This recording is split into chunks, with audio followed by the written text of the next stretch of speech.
শৃঙ্খলাপূর্ণ পুরুষের সঙ্গে আমাদের কথা শুধুমাত্র 98.3 মেক্সিকে।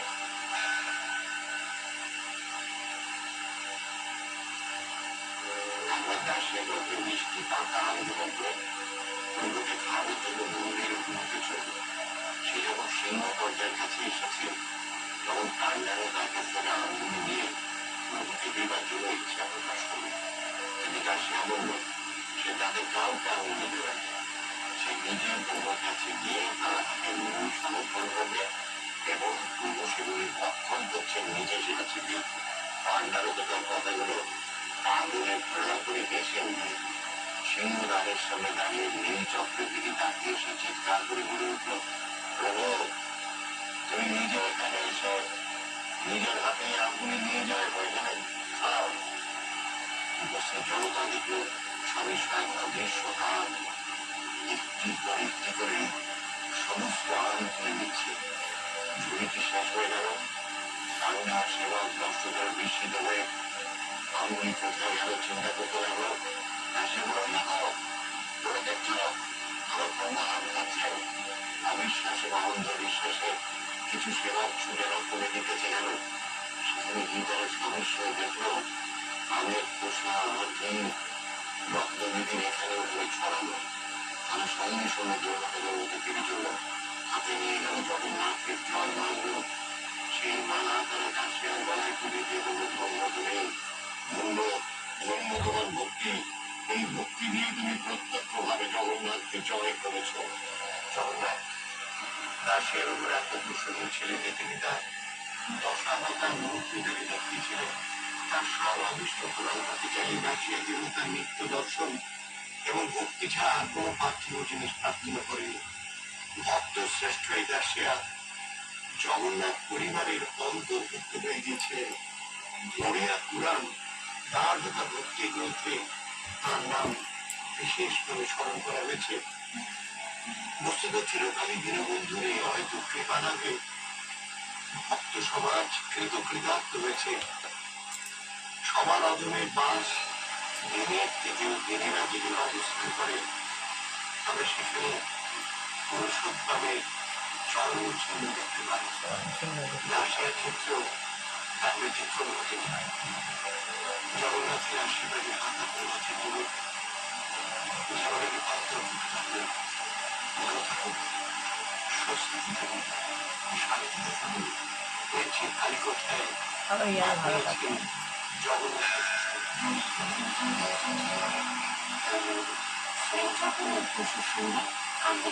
কিভাবে নিজেকে রিচার্জ করতে হয়, মেডিটেশন করতে হয়, এটা আপনারা শিখুন।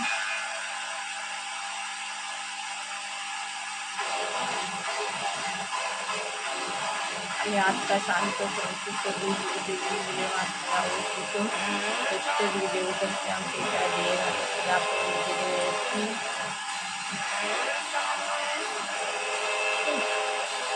শরীরে ডিসচার্জ হয়ে যাচ্ছে সঙ্গে সুস্থ কর্মকর্মার জন্য এক হয়ে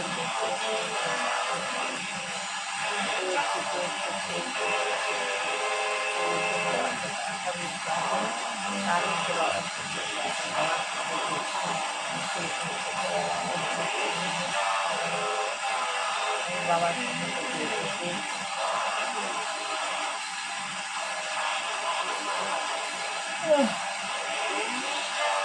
বাবার দিদির মধ্যে থেকে আমি আমার প্রচুর পড়ার ভিতরে প্রবেশ করছে। আমি শুনি আর কাপড় করছি।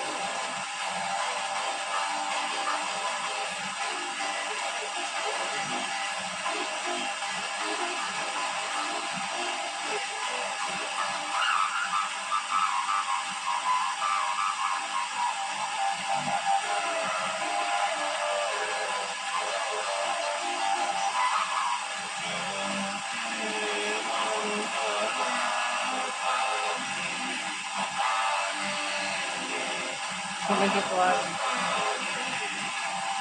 আমার হাজব্যান্ডকে পড়,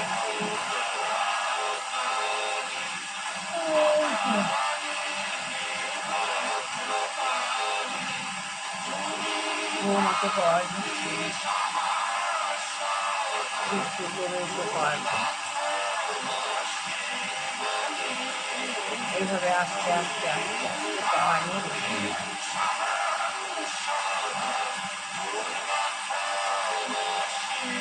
এইভাবে পাওয়া নিয়ে নিচে নিয়ে আসলাম। পাওয়া নিতে গেলে আগে স্টেজ হয়ে বসতে হবে।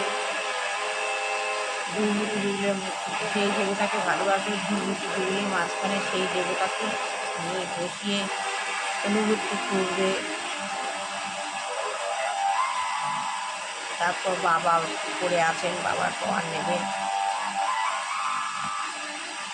তারপর আস্তে আস্তে এটা হচ্ছে রিচার্জ করবো সেগুলো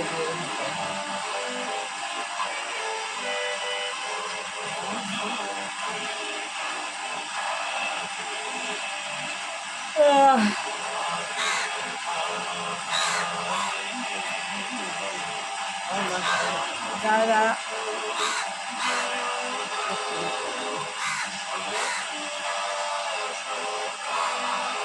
না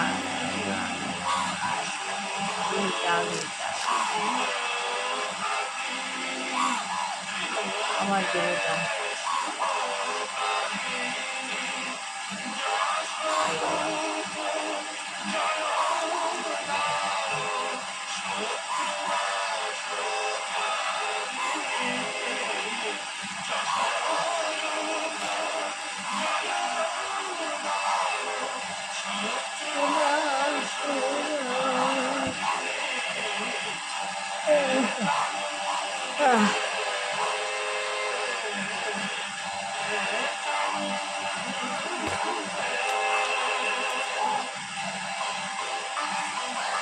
আত্মজ্ঞান নামের পর কি বহুকার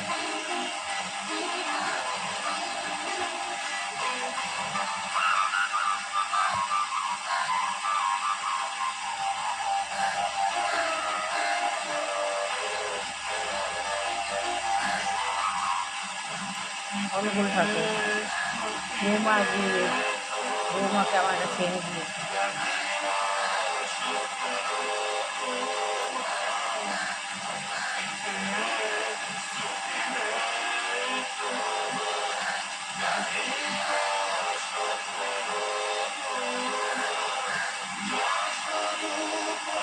মধ্যযুগে যে ফরাসি বিদ্রোহ হয়েছিল সেটাও ছিল আত্মসমর্পণের বিরুদ্ধে বিদ্রোহ, আত্মসমর্পণ করার বিরুদ্ধে বিদ্রোহ। কিন্তু সেই বিদ্রোহ ছিল সাধারণ জনগণের কাছে আত্মসমর্পণ করা যায়, কিন্তু সেই বিদ্রোহ ছিল সাধারণ জনগণের কাছে আত্মসমর্পণ করার জন্য। আপনি এতে একমত? এতে একমত? প্রফেসর বলছেন হ্যাঁ। প্রফেসর কর বলছিলেন তাহলে কোনোরকম সমাপ্তিতে পৌঁছানোটাই যথেষ্ট নয়, কোনোরকম সমাপ্তিতে পৌঁছানো যথেষ্ট নয়। কারো কাছে আত্মসমর্পণ করার বিরুদ্ধে বিদ্রোহ করার সাথে সাথে আসছে অন্য কারো আছে আত্মসমর্পণ। কিন্তু কারো আত্মসমর্পণ করার বিরুদ্ধে কেউ আত্মসমর্পণ করছে, তার বিরুদ্ধে বিদ্রোহ করার সাথে সাথে কী আসছে? বিদ্রোহ করার সাথে সাথে আসছে অন্য কারো কাছে আত্মসমর্পণ আসছে। সৌরভী গোপাল বলছেন কিন্তু কৃষ্ণের কাছে আত্মসমর্পণ করা হলে তখন আত্মসমর্পণের পূর্ণ সমাপ্তি হয়। তুমি কৃষ্ণের কাছে আত্মসমর্পণ করো তাহলে আত্মসমর্পণের পূর্ণ সমাপ্তি হয়। অবশ্য বলছে ও আচ্ছা, কি করবো? তখনই তার পূর্ণ সমাপ্তি হয়। তারপর আর কারো কাছে আত্মসমর্পণ করতে হয় না। কৃষ্ণের কাছে আত্মসমর্পণ করলে আর কারো কাছে আত্মসমর্পণ করতে হয় না। অন্য আত্মসমর্পণকে পরিবর্তন করতে হয় বিদ্রোহের মাধ্যমে, বিদ্রোহের মাধ্যমে। কিন্তু যখন শ্রীকৃষ্ণের কাছে আত্মসমর্পণ করা হয় তখন আর কোনো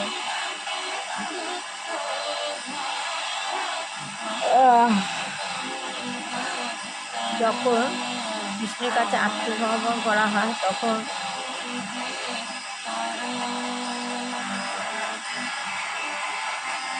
তখন আর কোনো আত্মসমর্পণের প্রয়োজন থাকে না। কৃষ্ণের কাছে যদি তুমি আত্মসমর্পণ করো আর কোনো আত্মসমর্পণের প্রয়োজন হয় না।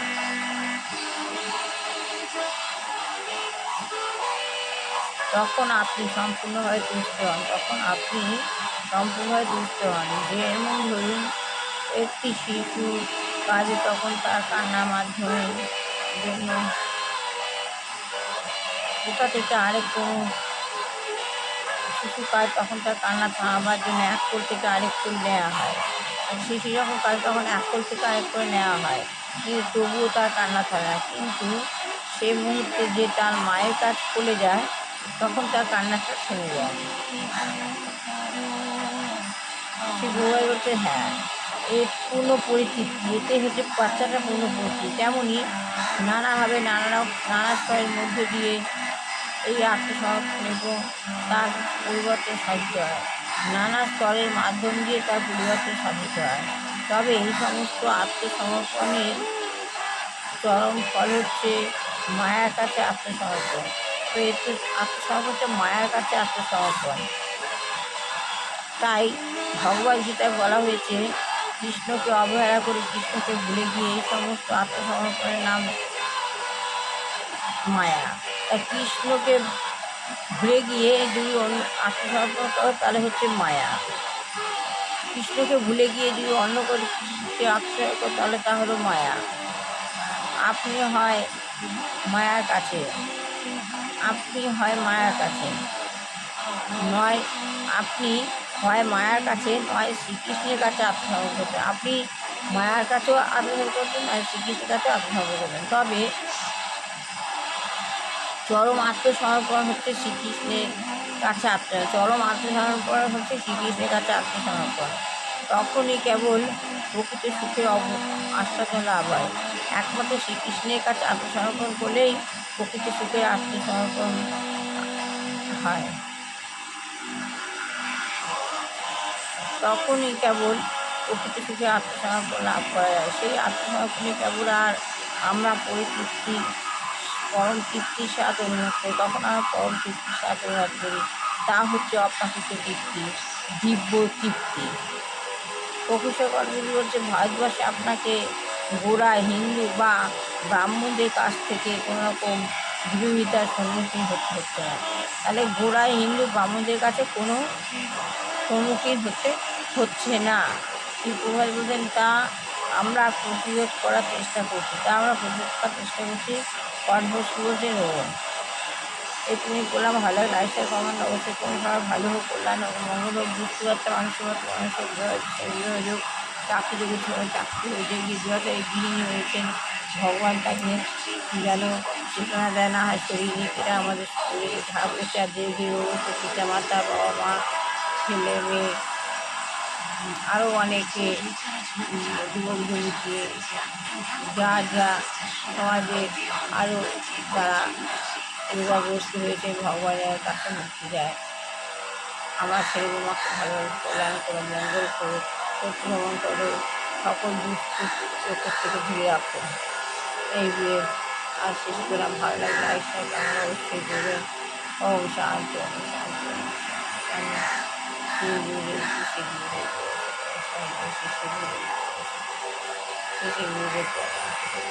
সামনে রথ আসতে, রথ এসে গেছে, স্নান যাত্রা হয়ে তাই রথে জগন্নাথ দেবের গল্প বলছে।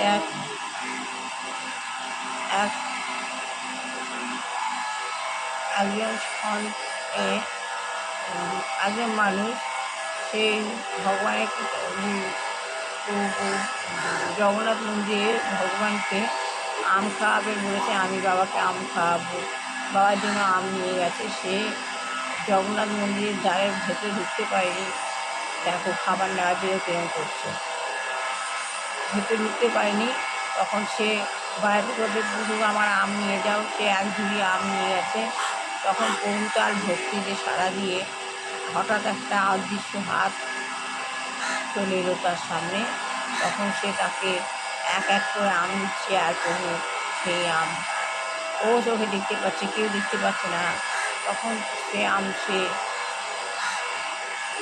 প্রভু ওখানেই আম খাচ্ছে। এ কথা কেউ বিশ্বাস করছে না। পরে যখন তারা গল্প শুনলো, তারপর সবাই যখন দেখছে প্রভু জগন্নাথ মন্দিরের কাছে প্রচুর আমের খোলা, মানে ভগবান ভক্তের বলে না, সবাই তখন অদৃশ্য অবাক হয়ে গেল যে ভক্তের প্রতি ভগবানের কতটা,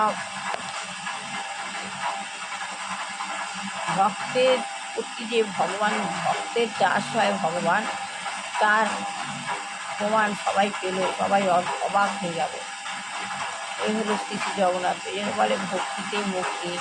ভগবানের প্রতি ভক্তি যত থাকবে, সেই ভক্তি থাকলেই ভগবানের সঙ্গে যুক্ত হওয়া যায় এবং ভগবানের সংস্পর্শে যাওয়া যায়। অনুভূতি যখন হবে তখন সে বুঝতে পারবে, ও অনুভূতি না হলে কিছুই লাভ করা যায় না। তাই বলছি যে ভগবানের সঙ্গে যত ভগবানের নাম গান কীর্তন করবে, তবে আমাদের পৃথিবীতে দু একজন এখনও অবতার, এখনও লোক আছে যার জন্য পৃথিবীটা রয়েছে। যখন এই জায়গাতে নষ্ট হয়ে যাবে, সেরকম অবতার যদি না থাকে, তাহলে সত্যি আমাদের পৃথিবী ধ্বংসের পথে চলে যাবে।